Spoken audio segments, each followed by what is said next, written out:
அமேசிங்கான caramel bread புட்டிங்க்கு இன்னைக்கு கடைக்கு போகணும்னு கிடையாது. வீட்டில் இருக்க 4 இன்க்ரீடியன்ஸை வச்சு செம குவிக் அண்ட் ஈஸியான மெத்தடில் super soft caramel bread pudding எப்படி செய்யறதுன்னு பார்க்கலாமா?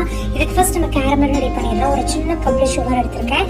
பேனில் சேர்த்து நல்லா ஸ்ப்ரெட் பண்ணி விட்டுட்டு ஃப்ளேமை சிம்மில் வச்சுடுவேன். ஆட்டோமேட்டிக்காக கலர் சேஞ்ச் ஆகி மெல்ட் ஆக ஆரம்பிக்கும். ஸோ இந்த ஸ்டேஜில் கரண்டி விட்டு நல்லா கலந்து விட்டோம்னா தேன் கலரில் மாறவே ஃப்ளேம் ஆஃப் பண்ணிவிட்டு இமீடியட்டாக எந்த பாத்திரத்தில் புட்டிங் செய்கிறோமோ அதில் மாற்றிட்டு நல்லா ஸ்ப்ரெட் பண்ணி விட்டுருங்க. ஸோ புட்டிங் செய்ய நான் 8 பீஸ் பிரெட் எடுத்திருக்கேன். இந்த மாதிரி கட் பண்ணி ஒரு பவுலில் சேர்த்துட்டு 2 முட்டையை உடச்சி சேர்த்துட்டு ஒரு 3 teaspoon sugar, 1 drop vanilla essence, 1 cup பால் சேர்த்துட்டு நல்லா மிக்சியில் நைஸாக அரைச்சி எடுத்து ஃபில்டர் பண்ணிடலாம். ஸோ இந்த பேட்டரை நம்ம புட்டிங் செட் பண்ணுற பாத்திரத்தில் சேர்த்துட்டு ஒரு கடாயில் தண்ணி சேர்த்து இந்த பாத்திரத்தை சேர்த்து ஒரு மூடி போட்டு மூடி 15-20 நிமிஷம் பீக் பண்ணி எடுத்துடலாம். நல்லா ஆறுனதுக்கப்புறம் ஃப்ரிட்ஜில் ஒரு 2 மணி நேரம் வச்சு எடுத்தோம்னா செம்ம சாஃப்டான நம்மளோட caramel bread pudding ready. So கண்டிப்பாக இந்த ரெசிபியை மிஸ் பண்ணாமல் நீங்களும் ட்ரை பண்ணி பார்த்து என்ஜாய் பண்ணுங்க.